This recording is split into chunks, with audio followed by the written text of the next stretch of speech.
Hello, and welcome to Launch Rural Nevada Pitch Competition. This is your entrepreneur education element, and today we're going to be talking about the business model canvas. I'm Liz Heiman from Regarding Sales, and I will be your guide through building your business model using the business model canvas. Now, if you have been following along and participating in all of the different sessions that we've done, you will know that you had homework. Your homework for education session 1 was to develop a value proposition and do some customer discovery research and evaluate what you found. In education session 2, you were working on defining your ideal customer and customer segments, defining your cost of goods sold for your product.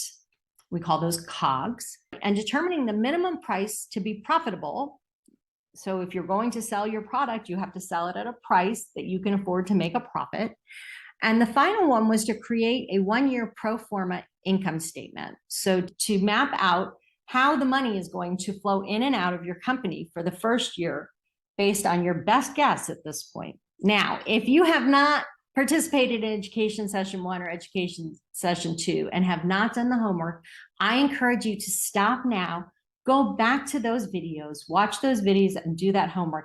It will make this segment of your studies and your work much easier, and you will actually be able to fill out the business model canvas. If you've not done the other work, it's going to be very difficult. If you haven't, stop now, start the other videos and join us later. And if you have already done it, well, then let's get going. We're going to talk about expanding your business model. So you've done all this research, found all this information. Now you have to turn it into something that isn't just a lot of ideas in your head. We're going to use a tool to do that called the business model canvas. And that is a tool to organize and document the critical elements of your business model. So you've already begun to identify some of those critical elements, but we don't have a tool where we can put them all together. And that's what the business model canvas is going to do for us. Now, if you would like to participate and fill out the form as we're working, you can go to strategizer.com, and there you can fill in a business model canvas online while we're working. You can also go to your email and send us a message at ruralnevadapitchday@gmail.com and ask us for the business model canvas template. We would be happy to share that with you. So once you have that business model canvas, you're going to need to understand what it means. This is what it looks like. It will have all of these different independent pieces, and they will include value proposition, customer channels, customer segments, revenue, key resources, key activities, key partners, and costs, all in this one little single page document. Isn't that amazing to have it all organized in one page? This business model canvas has 2 parts, really. One is the internal elements, which is the key resources you're going to need or have access to, the key activities that you're going to do, the key partners you'll be working with, and the costs. Those are the internal elements. The external elements that have to do with your customer and the market are value proposition, customer channels, customer segments, and revenue. We're going to focus on the external elements, but let's kind of go through all these really quickly. As we start, we're going to start by looking at the external elements, and then we're going to talk about the internal elements. So element number 1 is called value proposition. And that is going to go in this little section right here that's colored. The next is the part where we're going to talk about your customer, and that's section 2. The next part will be about the channels through which you communicate with your customer. Number 4 is going to be understanding or listing the customer segments you're focused on. And 5 is going to be about our revenue streams. Then we're going to talk about the internal elements. And I'm going to go into a little bit more detail here because we're going to talk about the external in a much more depth. But when you start talking about the internal elements, key resources is number 6. It's the first thing that you're thinking about. What resources are available to me today, and what resources will I need in order to run this business?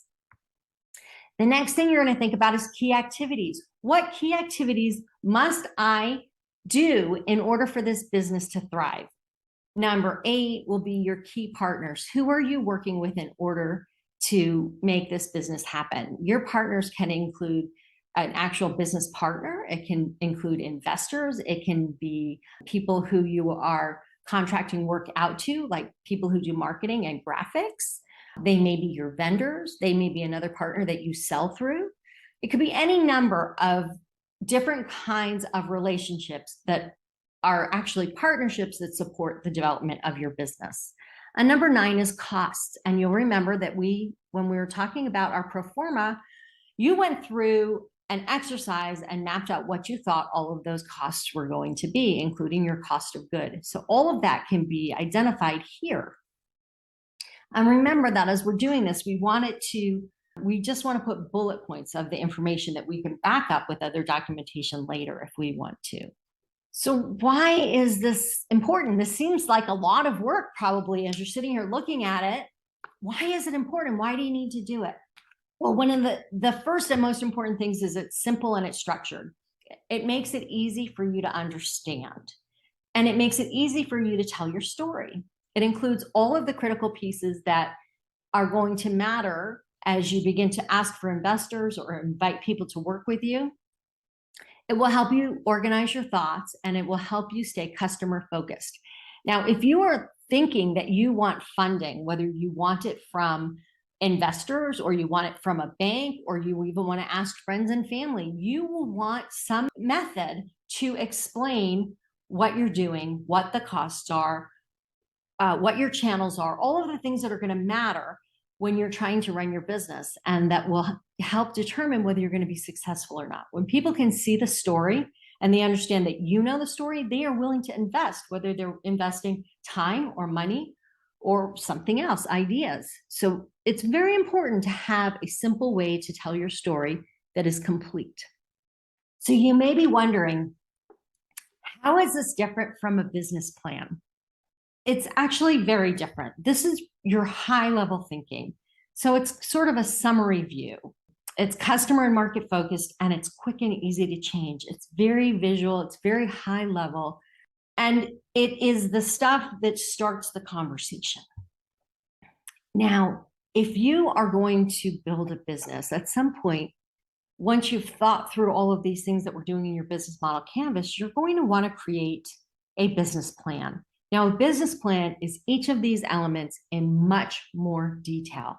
A business plan typically includes an executive summary, an industry overview, a market analysis, competitive analysis, management plan, operating plan, sales plan, marketing plan, financial plan. These are all pieces that you're going to need to go into great depth. These business plans can be 10, 20, even 100 pages. So that comes later. Once you've done this initial work to determine, is there a business? How would the business work? Does it make sense to people? And then you can start digging deeper into creating a business plan. For now, we're going to stay very high level and focus on the business model canvas. And you can use this in your competition, and you can also use it when you're asking for investors. Again, we're going to be talking about 2 different kinds of things as we're talking about the business model canvas: internal elements and external elements.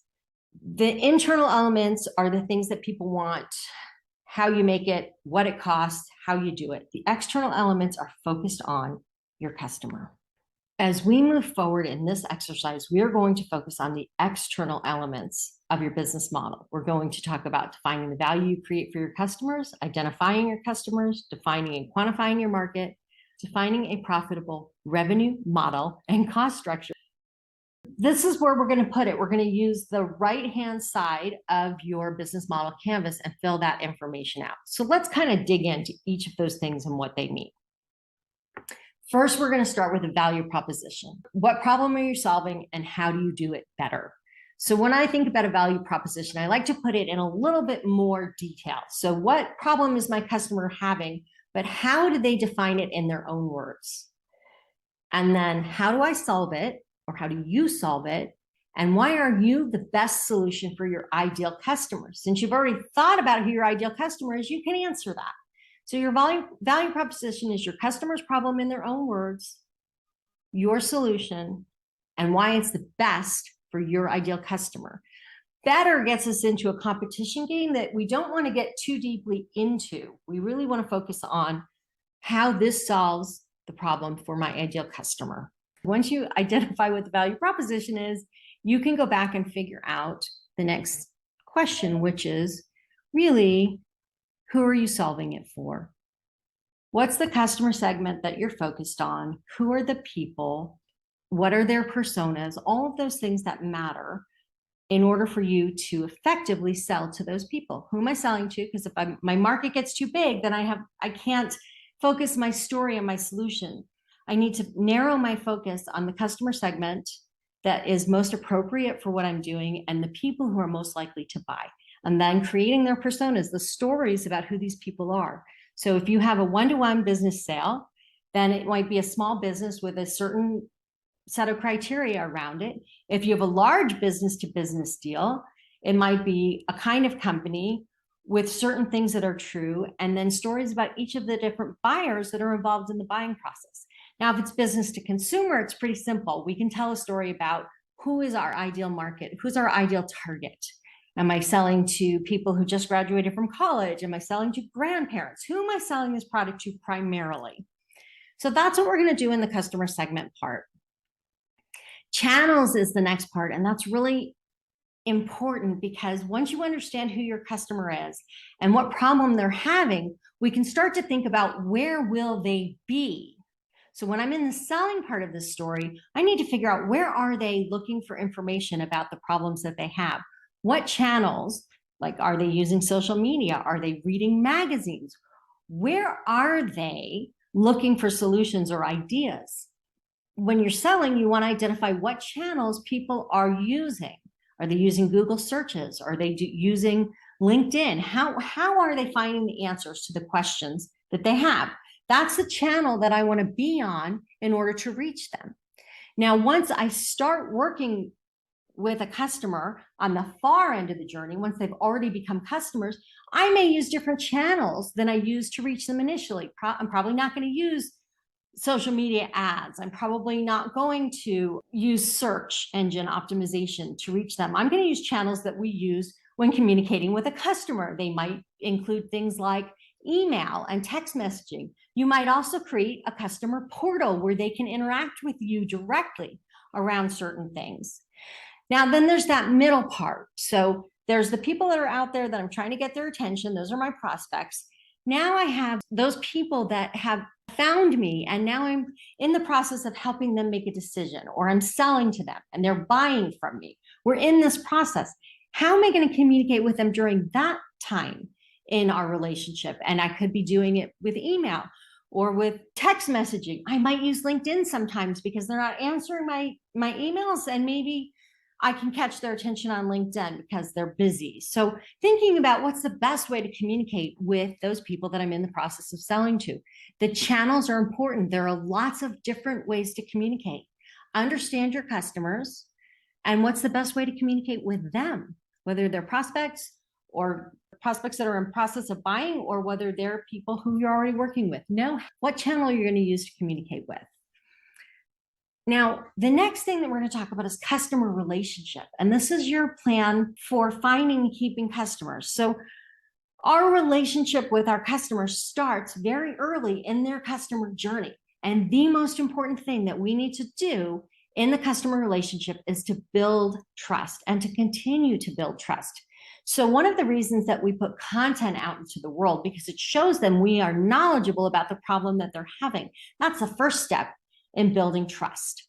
As this relationship is evolving, we're going to build trust by being curious and compassionate and creative and helping them solve problems and listening to what they're saying and connecting our solution to their problems directly. And as that grows, that relationship grows, and they buy from us because we have solved their problem in a way that they are comfortable with and they trust they'll get a good solution, they become our customer. Well, that relationship has to continue. We need to think about how are we going to build that relationship over time, meet more people, grow the business that we have, get them to buy more from us. This is all part of customer relationship.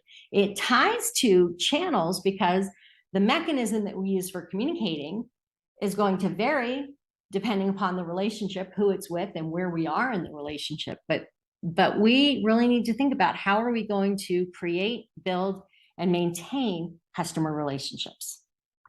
The last piece of this is your revenue stream. So what are you selling? Maybe it's just one product. Maybe it's a product and supporting materials. Maybe it's multiple products. Maybe it's a product and something that is peripheral. For instance, you have a building that has more square feet than you need. So you're making and selling your product, but maybe you're renting space too. That, by the way, is a revenue stream. So what is it that you're selling that's bringing revenue into the business? And then what are you charging for the things that you're selling? The next thing is, how do you get paid? Now, it used to be really simple. You handed somebody gold, and then we had money. Then we had checks, and it was still relatively simple. Someone wrote a check and sent it to you. Now there are so many avenues for receiving payment. There are so many tools, and are they paying at a store and giving a credit card? Are they paying online and giving a credit card? Are they using a certain app? Are they using PayPal? Are you using, there's so many different options. Are they putting money directly into your account? So understanding how your customers are going to want to pay and how you need to receive the money and working that out is very important. The final thing is, and what we were talking about before, is other revenue streams. So there's the primary product, and then what other things might you make money on? For instance, customers of mine that they sell a product, but in addition to selling the product, they sell consulting to support the product. Or I have another customer that they sell a product and another revenue stream is service contracts. So thinking about what are the different ways that you're receiving money to make your business run. So that's it. That is your homework now, is to create your value proposition, your customer relationship plan, your channel plan, your customer segments, and your revenue streams. These are all bulleted. These are not long paragraphs. This is not long stories. We don't want to run onto multiple pages. We want to answer these questions within these little boxes in the template that you have. So your homework is to complete a draft of the customer-facing parts of the business model canvas. What if you need help? Well, I can help you with that. So there's two ways that you can get help. One is you can email us at ruralnevadapitchday@gmail.com, and you can ask us to send you copies of these slides or to link you to tools like the business model canvas, or we can answer questions. You can also ask us for a calendar, because on that calendar, you will find days that we are doing office hours. We would be more than happy to answer your questions during office hours. If you can't make the office hours, then schedule a time and we will answer your questions and help you do this. We want you to be successful.